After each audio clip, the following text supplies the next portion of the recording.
Hello दोस्तों, आज हम भागवत महात्म्य की कथा सुनाने जा रहे हैं, जिसके सुनने मात्र से ही मनुष्य को समस्त सुखों की प्राप्ति हो जाती है।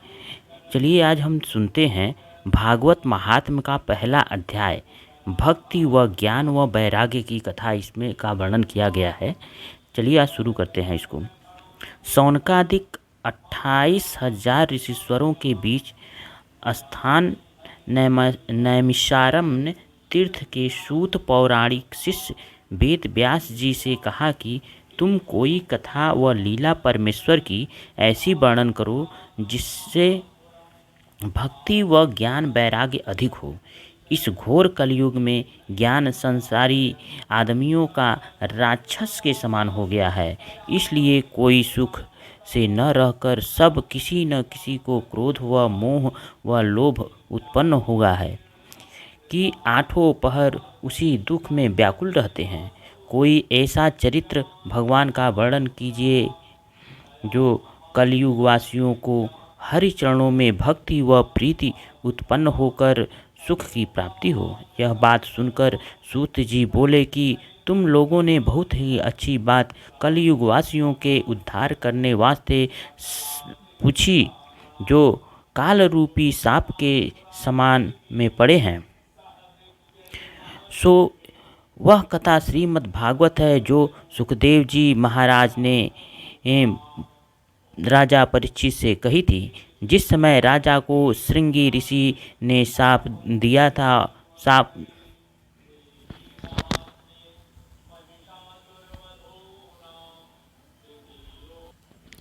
देने के उपरांत ऋषीश्वरों व मुनीश्वरों की सभा में सुखदेव जी ने गंगा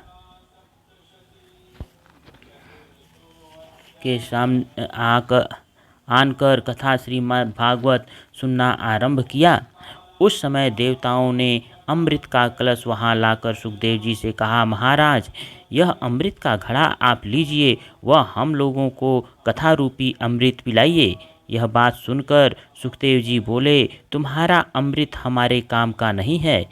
इस अमृत के पीने से आयुर्दा आदमी की देवता के बराबर होती है और ब्रह्मा के एक दिन में 14 इंद्र बदल जाते हैं। तुम्हारे अमृत से उत्तम यह कथा रूपी अमृत भगवान का चरित्र है, जिसके सप्ताह में सुनने से जीव अमर होकर कभी नहीं मरता, वह मुक्त पदवी पर आकर आवागमन से छूट जाता है। इसलिए राजा परीक्षित, तुम्हारा भक्ति पीने की इच्छा न रखकर, अमृत पीने की इच्छा न रखकर भगवत रूपी अमृत पिया चाहते हैं। इतनी कथा सुनाकर सूत जी ने कहा कि नारद मुनि को सनकादिक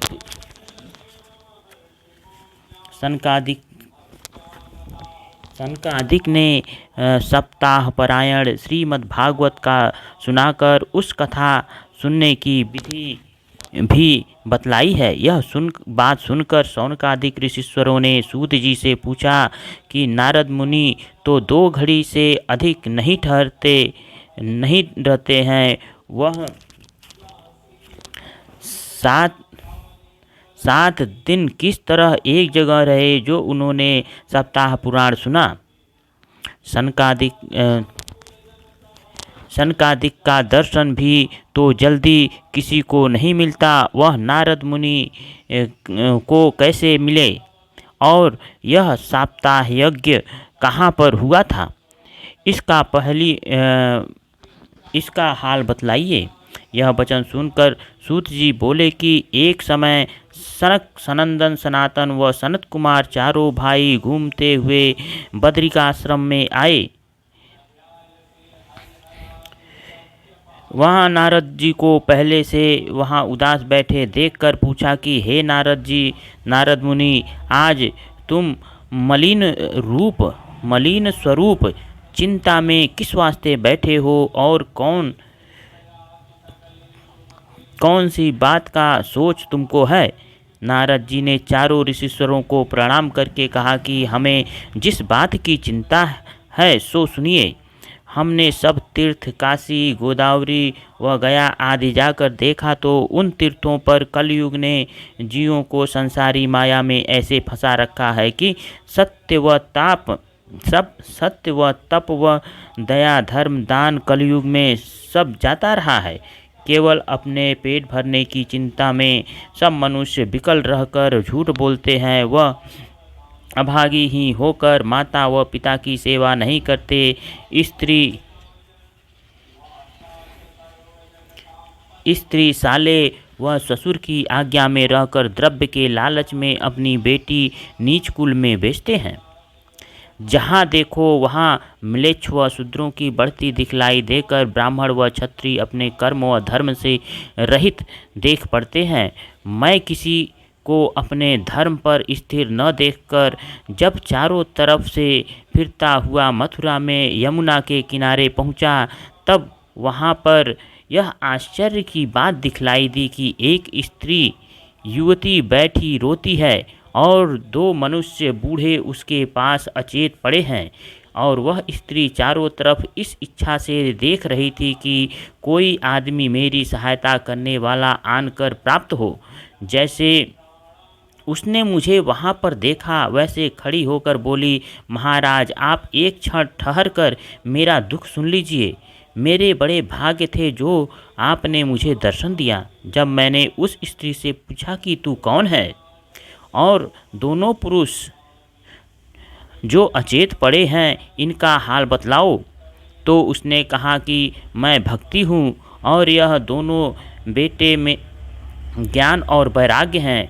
वह इन 5-7 स्त्रियों को जो यहाँ बैठी देखते हो, और यह सब गंगा, यमुना, सरस्वती आदि नदियाँ स्त्रियों का रूप धरकर मेरी टहल करने के वास्ते आई हैं।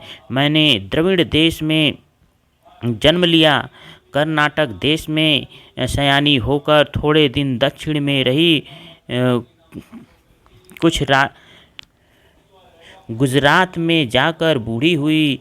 जब वृंदावन में आने से तरुण हो गई हूँ, पर मेरे दोनों बेटे कलयुग वासियों के घोर पाप करने से ऐसे बूढ़े अचेत होकर पड़े हैं कि सामर्थ्य बोलने की नहीं रखते।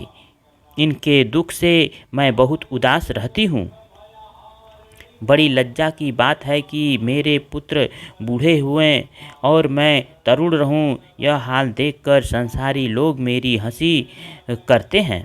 इसका कारण बतलाइए। जब स्त्री रूप भक्ति ने मुझसे यह हाल पूछा, तब मैंने अपनी बुद्धि से विचार कर कहा कि अब घोर कलयुग के आने से तेरी वह ज्ञान और वैराग्य की कुछ मर्यादा नहीं रही। केवल वृंदावन आने से तू तरुण हो गई है, पर तेरे बेटों को कलयुग कोई नहीं जानता।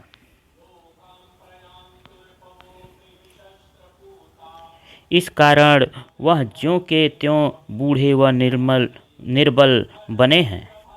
यह बात सुनकर उसने कहा कि जो कलयुग ऐसा दुष्ट है तो परीक्षित ने किस वास्ते दया करके प्राण उसका छोड़ दिया। पर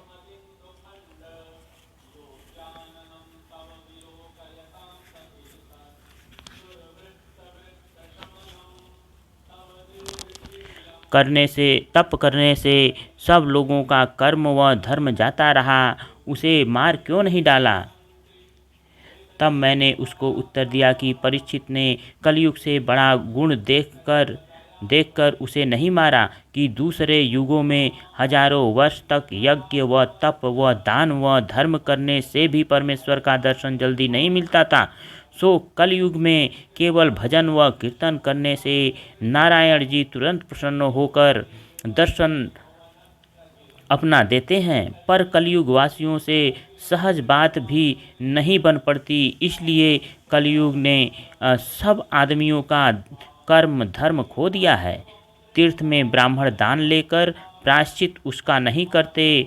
सब कोई काम, क्रोध व लोभ व अहंकार में भरे रहते हैं। कलयुग का यही धर्म है। इसमें केवल परमेश्वर का भजन व स्मरण उत्तम समझना चाहिए। यह बात सुनकर भक्ति ने कहा कि तुम धन्य हो, बड़े भाग्य से तुम्हारे दर्शन मुझे प्राप्त हुए। आप सब किसी का दुख छुड़ाने के योग्य हैं, सो कोई उपाय करके ज्ञान व वैराग्य को तरुण कर दीजिए, जिससे मेरे दुख छूट जावे। मैं तुमको बारंबार दंडवत करती हूँ। प्रथम अध्याय समाप्त।